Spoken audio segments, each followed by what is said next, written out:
ಇಲ್ಲ. ಇಂಥ ಮನೆ ತೋಟದೊಳಗೆ ಒಂದೊಂದು ಒಂಟಿ ಮನೆಗಳಿರ್ತವೆ. ಆನೆಗಳು ರಾತ್ರಿ ಟೈಮೆಲ್ಲ ಬರ್ತವೆ, ಮಕ್ಳು ಮರಿ ಇರ್ತವೆ, ಹೊರಗಡೆ ಬರೋಕ್ಕಾಗಲ್ಲ. ಹೆಂಗೆ ನಾವು ಜೀವನ ಮಾಡೋದು? ಓಟ್ ಕೇಳೋಕ್ಕೆ ಮನೆಯಲ್ಲಿ ತೋಟದೊಳಗ್ಲಾರ ಇರಲಿ ಎಲ್ಲಾರ ಇರಲಿ ಹುಡ್ಕೊಂಬರ್ತಾರೆ. ಈಗ ಮಾತ್ರವ ಏನಾದರೂ ಎಂತು ಅನ್ನೋದೇ ಜ್ಞಾನ ಇಲ್ಲ, ಏನು ಬಂದು ನೋಡೋಂಗೂ ಇಲ್ಲ, ಏನೂ ಇಲ್ಲ. ನಾವು ಹೆಂಗೆ ಜೀವನ ಮಾಡೋದು? ಹೆಂಗೆ ಈ ಥರ ಆದರೆ ಏನಾರು ಒಂದು ಕ್ರಮ ತಗೊಂಡು ಏನಾರು ಒಂದು ನಮಗೆ ವ್ಯವಸ್ಥೆ ಮಾಡಿಕೊಡ್ಬೇಕು. ನಮಗೆ ಇಲ್ಲಿ ಇರೋಕೆ ಆಗ್ತಾಯಿಲ್ಲ. ನಾವೆಲ್ಲಿ ಮಕ್ಳು ಕಟ್ಕೊಂಡು ಎಲ್ಲೋಗಿ ಜೀವನ ಮಾಡೋದು? ಏನಾರು ಒಂದು ವ್ಯವಸ್ಥೆ ಮಾಡ್ಬೇಕು ಅಷ್ಟೇ ನಮಗೆ. ನಾವು ಈ ಕಡೆ ಅಲ್ಲಿ ಕೆಲಸ ಮಾಡ್ದಂಗೂ ಅಲ್ಲ, ಈ ಕಡೆ ಬಂದು ಇಲ್ಲಿ ನಾವು ಮಳೆಗಾಲದ ಬೆಳೆ ಬರಲಿಲ್ಲ ಅಂತ ಈ ಬೇಸಿಗೆಗಾರ ಹಾಕೋಣ ಅಂತ ಅದನ್ನು ತುಣಿದು ಒಯ್ದ್ವಲ್ಲ ಅಂತ ಮಾಡ್ದು. ಇವಾಗ ಮಳೆಗಾಲದ್ದು ಇಲ್ಲ, ಬೇಸಿಗೆದು ಇಲ್ಲ, ಹೆಂಗ್ ಜೀವನ ಮಾಡೋದು?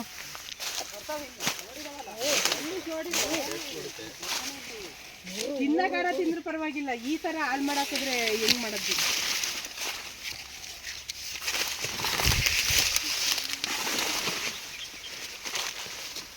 ಫೋನ್ ಮಾಡಿದ್ರೆ ಸೇವ್ ಮಾಡ್ತಾರೆ.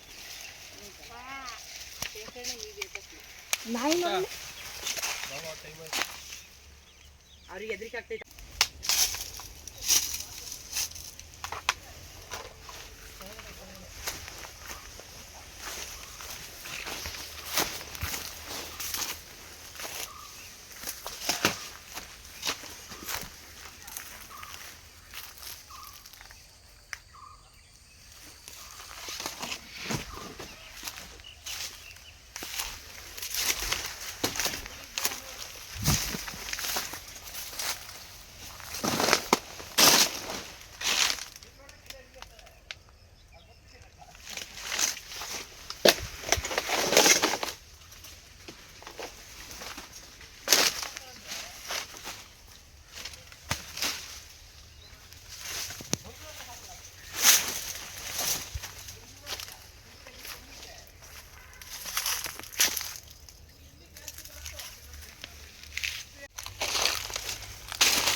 ಇಲ್ಲಿಂದನೇ ದಾಟಿರೋದು ಅಂತ.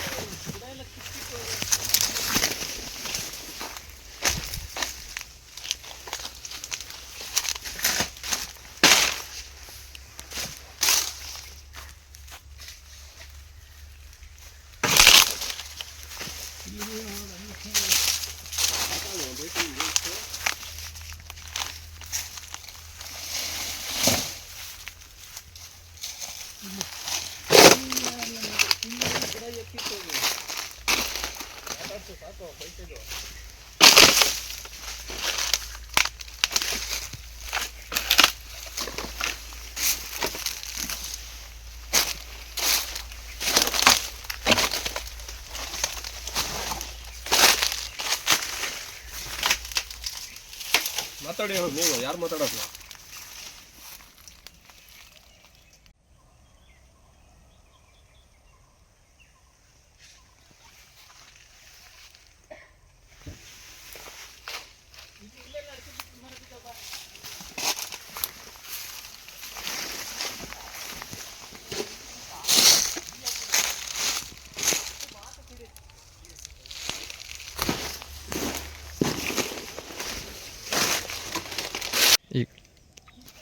ಈಗ ಹೇಳಿ. ಅದೇ ಮನೆ ಹತ್ರ ಬರ್ತವೆ, ಭಯ ಆಗುತ್ತೆ. ಹೊರಗೆ ಹೋಗೋಕ್ಕಾಗಲ್ಲ. ತೋಟದೊಳಗೆ ಒಂದೇ ಮನೆ. ಅದೇ ನೋಡಿ, ನೀವು ಇಲ್ಲೇ ಇರೋದು? ಹಾಂ, ಇಲ್ಲೇ ಇರೋದು. ಆನೆಗಳು ಬಂದಾಗ ರಾತ್ರಿ ಗೊತ್ತಾಯ್ತಾ? ಇಲ್ಲ, ಗೊತ್ತಾಯ್ತು. ಅಲ್ಲೇ ಇಲ್ಲ ಎಳ್ದಾಡ್ತಿರ್ತವೆ. ಏನು ಹೊರಗೆ ಬರೋಕ್ಕಾಗುತ್ತಾ? ನಾವು ಬಂದು ನೋಡೋಕ್ಕಾಗುತ್ತಾ? ಹೆಂಗ್ಸ್ರು ಮಕ್ಕಳೆಲ್ಲ ಹೊರಗಡೆ ಬರೋಕ್ಕಾಗುತ್ತಾ? ನಿಮ್ಗೆ ಅಲರ್ಟ್ ಅಂತೇಳಿ ಏನು ಅದೇನು ಗೊತ್ತಾಗಲ್ವಾ? ಆನೆಗಳು ಇಂಥ ಕಡೆ ಇದ್ದಾವೆ ಏನು ಎತ್ತ ಅನ್ನೋದಲ್ಲವ? ನಮಗೆ ಹೆಂಗೆ ಗೊತ್ತಾಗುತ್ತೆ? ಅವು ಎಷ್ಟೊತ್ತಿನಲ್ಲಿ ಬರ್ತವೆ ಅಂತ ಯಾರಿಗೂ ಗೊತ್ತು? ಹೊರಗೆ ಫಾರೆಸ್ಟ್ ಡಿಪಾರ್ಟ್ಮೆಂಟಿಂದ ಯಾವುದೇ ರೀತಿ ಇದಿಲ್ಲ? ಏನು ಕ್ರಮ ತಗೊಂಡಿಲ್ಲ, ಏನು ಇದು ಮಾಡಿಲ್ಲ. ನಿಮ್ಮ ಹೆಸರು? ಚಂದ್ರಮತಿ. ನಿಮ್ಮ ಹೆಸರು? ಜಗದೀಶ್ ಅಂತ. ಮೋಹನ್ ಕುಮಾರ್ ಜಾಗದ ಮಾಲೀಕರು? ಹೌದು.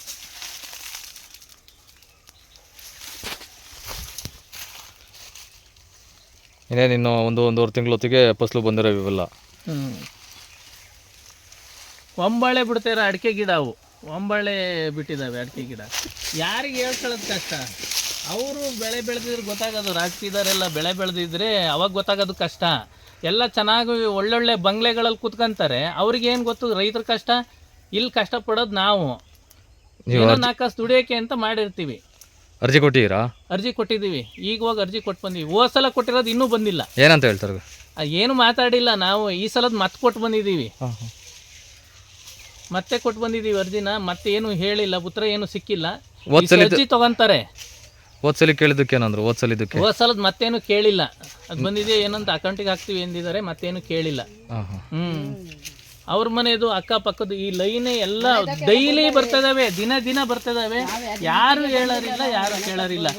ಫಾರೆಸ್ಟ್ ಆಫೀಸರ್ ಕರೆದ್ರೆ ಈ ಕಡೆಯಿಂದ ಇಲ್ಲಿ ಕರೆದರೆ ಈ ಕಡೆಯಿಂದ ಆ ಕಡೆ ಕೊಡಿಸ್ತಾರೆ, ಮತ್ತು ಅವ್ರು ಫೋನ್ ಮಾಡ್ತಾರೆ, ಆ ಕಡೆಯಿಂದ ಈ ಕಡೆ ಕೊಡಿಸ್ತಿದ್ದಾರೆ. ಶಾಶ್ವತ ಪರಿಹಾರಗಳೇ ಸಿಗ್ತಾಯಿಲ್ಲ. ಸುಮ್ಮನೆ ಮಾತಾಡಿದ್ದೀವಿ ಅಂತಾರೆ, ಅಲ್ಲಿ ಬನ್ನಿ ಮೀಟಿಂಗಿಗೆ ಅಂತಾರೆ, ಸುಮ್ಮನೆ ಹೋಗೋದು ಬರೋದು ಈ ಥರ ಆಗಿದೆ. ಶಾಶ್ವತ ಪರಿಹಾರ ಇಲ್ಲ. ದೊಡ್ಡ ಮಟ್ಟದಲ್ಲಿ ಚರ್ಚೆ ಆಗ್ತಾಯಿಲ್ಲ, ದೊಡ್ಡ ಮಟ್ಟದಲ್ಲಿ ಇದಕ್ಕೆ ಸಹಕಾರ ಕೊಡ್ತಾಯಿಲ್ಲ. ನೋಡಿ, ಇಲ್ಲಿ ವರ್ಷ ಎಲ್ಲ ಬೆಳೆದಿರೋ ಬೆಳೆ ಹಿಂಗೆ ಮಾಡ್ತಿದ್ದಾವೆ ಆನೆಗಳು. ಸರ್ಕಾರನೂ ಒಂದು ಕ್ರಮ ತಗೊಂತಿಲ್ಲ, ಇಲ್ಲಿ MLAನೂ ಏನೂ ಒಂದು ಕ್ರಮ ತಗೊಂತಿಲ್ಲ. ಸುಮ್ಮನೆ ಸೇರಿಸ್ತಾರೆ, ಜನ ಸೇರಿಸ್ತಾರೆ, ಅದು ಮಾಡ್ತೀವಿ ಇದು ಮಾಡ್ತೀವಿ ಅಂತಾರೆ, ಮತ್ತು ಅಷ್ಟಕ್ಕೆ ಬಿಡ್ತಾರೆ. ಒಂದು ಸ್ಟ್ರೈಕ್ ಆಗಲಿ ಏನು ಮಾಡ್ತಾನೂ ಇಲ್ಲ. ದೊಡ್ಡ ಮಟ್ಟದಲ್ಲಿ ಮಾಡ್ತಾಯಿಲ್ಲ. ಸಣ್ಣದಾಗಿ ಇಲ್ಲಿ ಬಂದು ಆಶ್ವಾಸನೆ ಕೊಡ್ತಾರೆ, ಸುಮ್ಮನೆ ಹೋಗ್ತಾರೆ. ಇಲ್ಲಿ ಬೆಳೆದಿರೋ ಬೆಳೆಗಳೆಲ್ಲ ಹಾಳು ಮಾಡ್ಕೊಂಡು, ನಾವು ವರ್ಷಿಡೀ ಬೆಳೆದಿರೋ ಬೆಳೆ, ಇನ್ನೇನು ಬೆಳೆ ಫಸ್ಲಿಗೆ ಬಂದಿರೋ ಬೆಳೆಗಳನ್ನ ಹಾಳು ಮಾಡಿದ್ದಾವೆಲ್ಲ ಆನೆಗಳು. ಯಾರು ನಮ್ಮನ್ನು ನೋಡೋರು ಯಾರು? ಎಲೆಕ್ಷನ್ ಟೈಮಲ್ಲಿ ಮಾತ್ರ ಬರ್ತಾರೆ ಎಲ್ಲರೂ. ಈಗ ತಿರುಗಿ ನೋಡಲ್ಲ. ಹೇಳಿದ್ರೆ ಬನ್ನಿ, ಅಲ್ಲಿಗೆ ಬನ್ನಿ, ಇಲ್ಲಿಗೆ ಬನ್ನಿ ಅಂತಾರೆ. ಯಾರು ಕೇಳೋದು ಯಾರು? ಯಾಕೆ ಕಷ್ಟ, ನಮ್ಮ ಕಷ್ಟ ಯಾರಿಗೆ ಹೇಳ್ಕೊಳ್ಳೋದು? ಇನ್ನೇನು ಫಸ್ಲಿಗೆ ಬಂದಿತ್ತಾ? ಫಸ್ಲಿಗೆ ಬಂದಿತ್ತು ಇದು. ಹಾಂ, ಅಡಿಕೆ ತಿಂದು ಎತ್ತಿಟ್ಟು ಹೋಗಿವೆ ಗಿಡಗಳನ್ನೆಲ್ಲ. ಅಡಿಕೆ ಮರ ಎಲ್ಲ ಬೀಳ್ಸೋಗಿದ್ದಾವೆ. ಪರಿಹಾರ 2 ವರ್ಷಕ್ಕೆ ಬರೋದು, 1 ವರ್ಷ ಬರೋದು. ಹೋದ ಸಲನೂ ಹಂಗೆ ಮಾಡಿದ್ದು, ಅದು ಇನ್ನೂ ಪರಿಹಾರನೇ ಬಂದಿಲ್ಲ. ಎಷ್ಟು ತಿಂಗಳಾಯ್ತು ಹೋದ್ಸಲಿ? ಹೋದ ಸಲ ಈಗ 6 ತಿಂಗಳಾಗಿದೆ, ಅದು ಪರಿಹಾರನೂ ಇನ್ನೂ ಬಂದಿಲ್ಲ. ಅವ್ರು ಕೊಡೋ ಪರಿಹಾರ ಎಷ್ಟು ಏನು ಅಂತಲೂ ಗೊತ್ತಾಗಲ್ಲ. ನಾವು ಇಷ್ಟು ಲಕ್ಷಾಂತರ ರೂಪಾಯಿ ಖರ್ಚು ಮಾಡಿ ಬೆಳೆ ಬೆಳೆದು ಹಿಂಗೆ ಹಾಳಾದರೆ ಮತ್ತೆ ಬೆಳಿಬೇಕು ಅನಿಸುತ್ತಾ? ರೈತರ ಕಷ್ಟನೇ ಹಿಂಗಾದರೆ, ಅವರಾದರೂ ಸುಮ್ಮನೆ ಎಲ್ಲ ಕೂತ್ಕೊಂಡು ಅಲ್ಲಿ ಆರಾಮಾಗಿ ಮೋಜು ಮಸ್ತಿ ಮಾಡ್ಕೊಂಡಿರ್ತಾರೆ. ನಾವಿಷ್ಟು ಕಷ್ಟಪಟ್ಟು ಬೆಳೆದು ಹಿಂಗಾದರೆ ಯಾರು ಕೇಳೋದು ನಮ್ಮ ಕಷ್ಟಗಳನ್ನ? ಎಷ್ಟೊತ್ತಿನಲ್ಲಾಗಿದ್ದು? ರಾತ್ರಿ ಬಂದಿದ್ದಾವೆ ಆನೆಗಳು. ಈ ಕೆಳಗೆ ಇಲ್ಲಿ ಬಂದಿರ್ತವೆ, ಇಲ್ಲಿ ಮನೆಗಳಿದ್ದಾವೆ. ಮನೆಗಳಿಗೆ ಸೇಫ್ಟಿ ಏನು? ಮನೆ ಹತ್ರ ಬರ್ತವೆ. ಆಗಿಂದ ಏನು ಬಿಟ್ಟಿಲ್ಲ, ಅಲ್ಲಿಂದ ಫುಲ್ ಈ ಕಡೆ ಏನಿಲ್ಲ. ಅಲ್ಲಿ ಮನೆ ಇದಾವಲ್ಲ, ಈಗ ಸ್ವಲ್ಪ ಉಳ್ಕೊಂಡಿವೆ. ಇವತ್ತು ರಾತ್ರಿ ಅಲ್ಲಿಗೂ ಬಂದು ಏನು ಮಾಡಬೇಕು ಅಂತ ನಿಮ್ಮ ಅನಿಸಿಕೆ? ಶಾಶ್ವತ ಪರಿಹಾರ ಬೇಕು ಇದಕ್ಕೆ. ಶಾಶ್ವತ ಪರಿಹಾರ ಅಂದರೆ ಆನೆಗಳನ್ನ ಬೇರೆ ಕಡೆಗೆಲ್ಲ ಸ್ಥಳಾಂತರ ಮಾಡಲೇಬೇಕು. ಮಾಡಲಿಲ್ಲ ಅಂದರೆ ಸುಮ್ಮನೆ ಬೆಳೆಯೋದು, ಆನೆಗಳಿಗೆ ತಿನ್ನಿಸೋದು, ಈ ಥರ ಆದರೆ ಏನು ಮಾಡೋದಕ್ಕಾಗುತ್ತೆ? ಹೆಂಗೆ ಬೆಳೆ ಬೆಳೆದು ಏನು ಮಾಡೋದು? ರೈತರ ಕಷ್ಟ ಯಾರಿಗೆ ಗೊತ್ತು? ಅವ್ರ ಮನೆದು ನೋಡಿ, ಅವ್ರ ಮನೆದು ತಿಂದಿದ್ದಾರೆ. ಮಳೆಗಾಲದಲ್ಲೆಲ್ಲ ಬಂದೋಗಿದ್ದು ನಾವು ಅವಾಗಲೇ ಅರ್ಜಿ ಕೊಟ್ಟಿದ್ದೀವಿ. ಆದ್ರೆ ಇನ್ನೂ ಏನು ಪರಿಹಾರನೂ ಕೊಟ್ಟಿಲ್ಲ, ಏನಿಲ್ಲ. ಮತ್ತೆ ಇವಾಗ ಒಂದು 30-40-45 ತಂಗಿ ಸೊಸಿ ಮುರಿದಾಕಿರೋದು. ಹೋದ್ ಸರಿ ಎಲ್ಲ, ಈ ಸರಿ ಎಲ್ಲ. ಇವಾಗ ಮನೆ ಹತ್ರನೇ ಬಂದಿರೋದು ಮೇಲ್ಗಡೆ ರಾತ್ರಿ. ದಿನ ಇದೇ ತರ ಮಾಡಿದ್ರೆ ನಾವು ಹೆಂಗ್ ಬದುಕೋದು, ಹೆಂಗೆ ಜೀವನ ಮಾಡೋದು ಅಂತ ಗೊತ್ತಿಲ್ಲ. ಹಿಂಗೆ ಕೂಲಿ ಮಾಡ್ಕೊಂಡು ಹೆಂಗ ಜೀವನ ಮಾಡ್ತಾ ಇದೀವಿ. ಮಳೆಗಾಲದ ಜೋಳನೂ ಬಿಡ್ಲಿಲ್ಲ, ಇವಾಗ್ಲೂ ಜೋಳ ಎಲ್ಲ ಮುರಿದಾಗ್ತಾ ಇದೆ. ಅಲ್ಲಿ ನೋಡಿ ಬನ್ನಿ ಬೇಕಾದ್ರೆ ಜೋಳ ಎಲ್ಲ ಫುಲ್ಲು ರೌಂಡ್ ಹೊಡೆದ್ಬಿಟ್ಟಿದೆ ಕೆಳಗಡೆ ಎಲ್ಲ. ಯಾವ ಥರ ಮಾಡೋದು, ಹೆಂಗೆ ಜೀವನ ಮಾಡೋದು ಗೊತ್ತಿಲ್ಲ. ಬರೀ ದಿನ ಬರೋದು ಹೋಗೋದು, ಇಲ್ಲಿಗೆ ಬರೋದು ಜಾಸ್ತಿ. ಅವ್ರೇನು ಫಾರೆಸ್ಟ್ನವರು ಬರ್ತಾರೆ, ಅಲ್ಲೊಂದು 2 ಪಟಾಕಿ ಹೊಡಿತಾರೆ ರೋಡಲ್ಲಿ, ಅವ್ರಿಗೇನು ಸಂಬಳ ಅಷ್ಟೇ. ಇನ್ನು ನಾವು ರೈತರು ಹೆಂಗೆ ಬದುಕೋದು, ಹೆಂಗೆ ಜೀವನ ಮಾಡೋದು ಅಂತಲೇ ಗೊತ್ತಿಲ್ಲ. ನಿಮ್ಮ ಹೆಸರು? ಗೀತಾ ಅಂತ. ಮತ್ತೆ ರಾತ್ರಿ 4 ಗಂಟೆನೂ ಇರೋದು. ನಾನು ನೀರು ಆನ್ ಮಾಡಿರೋ ಹೋಗುತ್ತೆ, ನೀರು ಆನ್ ಮಾಡಿ ಚೆನ್ನಾಗಿತ್ತು. ಇಲ್ಲ ಪೈಪ್ ಎಲ್ಲ ಮುರಿದಾಕಿರೋದು, ಇಲ್ಲಿ ಪೈಪು ಜೆಟ್ಟು ಚೆನ್ನಾಗಿ ಅರಸ್ಕೊಂಡು ಇಲ್ಲೇ ಮುರಿದಾಕಿರೋದು, ಜೆಟ್ಟೆಲ್ಲ ಮುರಿದಾಕಿರೋ ಇಲ್ಲಿ ಚೀಲ್ಟೆ ಹಾಕಿದಂಗೆ. ಅಲ್ಲಿಂದ ಬಂದಿತ್ತು, ಹಂಗೆ ಬಂದಿತ್ತು. ಇಲ್ಲೇ ಮಂಗಿರೋದು, ನಾನು ನೋಡೇ ಇಲ್ಲ. ಈಗ ನಾ ಮೇಲಿಂದ ಒಂದು ಸ್ವಲ್ಪ ಬೈಲಾಯ್ತೆ ಅಂತ ಕಂಡು. ಇಲ್ಲ ಮಲಗಿರೋದು, ಮಲಗೈತೆ ನೋಡು.